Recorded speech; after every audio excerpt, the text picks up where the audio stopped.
First off, I want to start this video saying thank you guys so much. We just hit 200 subscribers, and I'm so happy. I want to thank each and every one of you guys for joining in on listening to my videos. That means the world to me, and I hope you guys enjoyed my content going in the future. With that said, sit back, relax, and enjoy. First off, I want to give a warning for sexual abuse for this first story. If this is something you're trying to avoid, please go on to the second story. Thank you. So for a little context, I didn't have a lot of stability or safety as a child. My biological father is a sexual predator and assaulted my older sister when she was a child, so I never got to meet him until I was 10 years old. Every time I lived with my mom, she would take off for months at a time and leave me alone in our house. I was only 8 years old at the time. I periodically lived with my aunt, but she was an alcoholic and had raised me for most of my childhood in a fundamentalist Mormon cult. But every time I went to live with my mom, she would leave me and I was always hungry and dirty, so I figured it was best to just stay with my aunt. Well, fast forward to when I'm 16 years old, and my aunt got drunk and blacked out in the hallway of her house. After I called 911, my dad and stepmom had picked me up from the hospital, and they decided it was best that I live with them. My dad made me really uncomfortable, but I still loved him, and I thought he was changed, and I did adore my stepmom. I reluctantly said yes, because I desperately didn't want to go back to my mom's, and I couldn't handle being with my aunt anymore. The one thing I didn't realize at the time, when I had called my boyfriend Dylan and our mutual friend Mike to come with me to the hospital regarding my aunt, it was like a weight lifted off my chest. When Dylan showed up and he managed to cheer me up after finding out my aunt was okay. But my dad, for reasons that I would later find out, was incredibly jealous of Dylan. I remember how stiff he looked sitting across from us in the hospital, and the angry look he had on his face watching Dylan and I. After Dylan had left, my dad had told me, "I'm not happy with you, and I really don't like that you have a boyfriend." I took it at the time as him just being overprotective. My instincts were telling me otherwise, but I ignored them, because I didn't have any parents in my life that could protect me. So I just told myself to trust him, because it was the only option I had at the time. So time went by and everything was amazing, mostly because my stepmom was really wonderful, and my dad had worked so much that I went months without seeing him. I was flourishing and I had lots of friends. I was able to express myself for the first time, and not to sound conceited or full of myself, but I grew up to be very pretty, which drew in some evil men into my life, including my own father. I finally had confidence for the first time in my life, and felt very normal. It felt like heaven until my dad came home. I brought over a guy friend. We weren't even dating. My dad expressed the same jealousy as he did with my ex Dylan. Again, I dismissed it, but my dad was growing increasingly obsessive, and I began to feel as though he was watching my every move. I ended up dating a guy named Luke. He was my first love. When my dad found out about him, he sat down with me one day and said something along the lines of, "You're being sexually active out of wedlock." I don't know how he knew that, or if he just assumed. Your stepmom's only slept with her ex-husband and me, and as a Mormon family, that's what's expected of a woman. Luke and I had dated for almost 4 months, and he ended up cheating on me, and then breaking up with me, and naturally, I was heartbroken. I don't know what it was about this event, but my dad sensed my vulnerability and leaped right onto it. The first weird thing I noticed was I woke up one day and my iPod was missing. I ended up finding the broken case in my closet, but no iPod. The thing about the iPod is not only did I have all of the music I loved, but also some naked photos of me as well, and it did not have a passcode to get into it. I didn't want to think that my dad took it, so I brushed it off, yet again. A few days later, things increasingly became more unusual and more dangerous for me. I changed my hair, and it may seem weird, but my sister later told me that it seemed like he was more attracted to me after that, and also seeing me in such a vulnerable state since the assault happened a few days later. I was laying on the couch, still pretty heartbroken over Luke, and my dad came downstairs and sat on the couch next to me. He then started rubbing my back, which maybe wouldn't be too weird, but he had started rubbing my back under my shirt. I don't think my brain could process what was happening, so I froze up, almost into a dream-like state. My stepmom came to the room, and he pulled his hand quickly out of my shirt. I don't know how, but she didn't notice. The next morning, my dad came into the room to wake me up for school. When he woke me up, I noticed that the door was cracked. Everyone except for him and I were still asleep. He started off by stroking my cheek, and then he climbed on top of me and kissed me on the lips a few times, then telling me this is how I used to kiss you as a baby. Is this okay? I was honestly terrified, and I just said yes. He then started rubbing the inside of my pants, slightly below my stomach, then up my shirt, and even proceeded to lift up my shirt and look at me. I think I went into shock because I didn't move. I've always been really skinny, and at 16, I was slightly underweight, and my dad was a big guy, so I had no chance of fighting him off, and I was scared he would hurt me, or my stepmom if I screamed. I then went into survival mode. It went on for what seemed like an eternity. After it was over, he drove me to school, and to keep myself safe, I just pretended like everything was okay. But once I had gone to school, I had ran away and called my mom to come get me. She seemed irritated and didn't even believe me, so she called my sister to drive down from Wyoming to Utah to come pick me up. While I waited for her, my stepmom found me.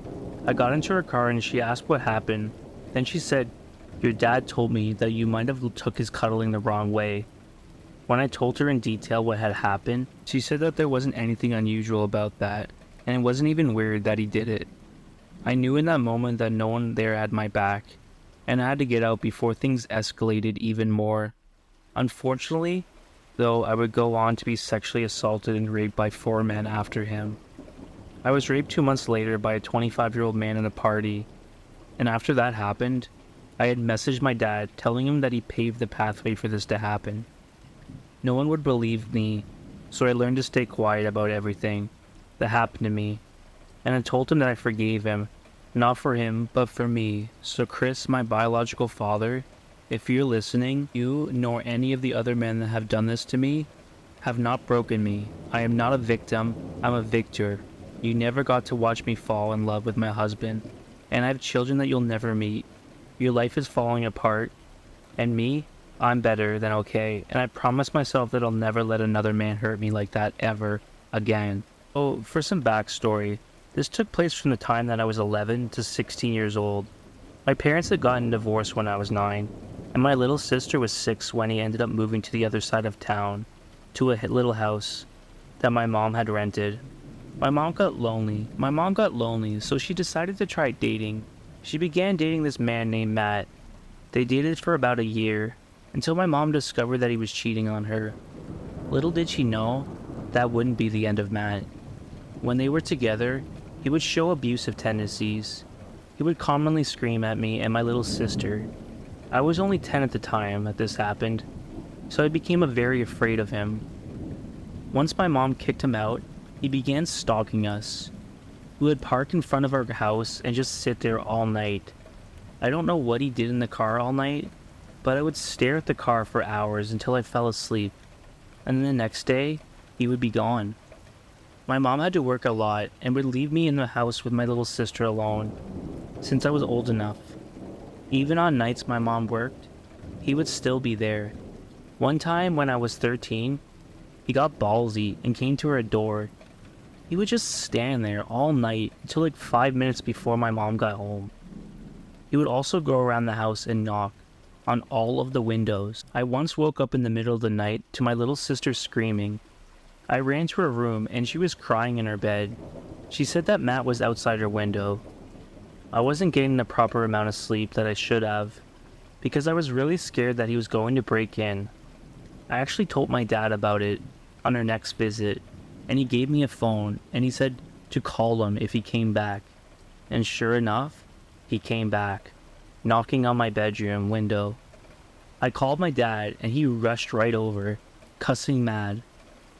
"I'm going to tell you this once. If you don't leave my kids alone, I'm calling the cops on your sorry ass." Matt did leave on his own for about 2 weeks, but then he came back. My 14th birthday had just passed by this point, and he decided to leave me a little birthday gift right outside my bedroom window. It was a dildo. I was disgusted. I was a child. I told my mom about this, and we went to get trained on how to use a gun. She told me if he came back to threaten him with this gun, he did come back, and I did indeed threaten him with the gun, and he never showed up again.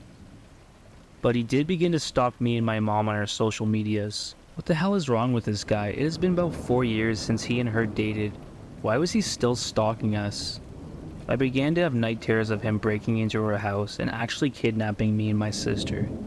It got so bad to the point that I had to go to therapy over it. When I was 16, the stalking on social media stopped entirely. No new fake accounts, no nothing. I guess they found someone else to stalk. My mother is now happily married to another man named Danny, and he's the sweetest stepdad ever. I'm 23 years old now. I really hope to never come across him again. What a psycho. I really want to see other people's reaction to this interaction I had with the guy from Bumble. I'm 30, I matched with this guy who was 41, and we started talking via text and phone for about 2 weeks before meeting. We got along really well based on texting and phone calls. Finally, we went on an in-person date. We went to a brewery by his house. It was great at first, and the conversation came easy.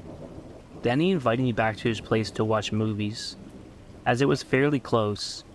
One thing of note, I had told him previously I didn't want to have sex on the first date, just to avoid that expectation. So I expected to literally watch a movie. When we got to his place, he was immediately touchy and affectionate. I gave him a kiss and we made out for a second before he told me to go to his room. I really regret not speaking up for myself and saying no. It was just an awkward situation for me. So I just went. This is when it gets super weird. During the sex, he was so cringe, saying things like, "Who's my princess and whose pussy is this?" Like, not yours, dude. I don't know you. He then was saying it was so good, he wasn't going to let me leave. Then said it multiple times. He then proceeded to say he was keeping my underwear. I said no, and he insisted he was, and that there was nothing I could do about it. I literally just wanted to fucking leave. I felt so weird and unsafe and just gross. I told him I was taking my underwear back, and I did. He remained naked for a while, and I got dressed. I told him I needed to go. He got dressed, and I left. Does anyone else think he was absolutely weird and creepy? Edit. We don't speak anymore. I want to thank you all for listening. I hope you guys enjoyed those stories, and if you did, please leave a like, comment, or subscribe. And if you guys have any stories that you want me to read, please send it where the description says in Reddit, and I would love to narrate your stories. With that said, as always, stay depraved.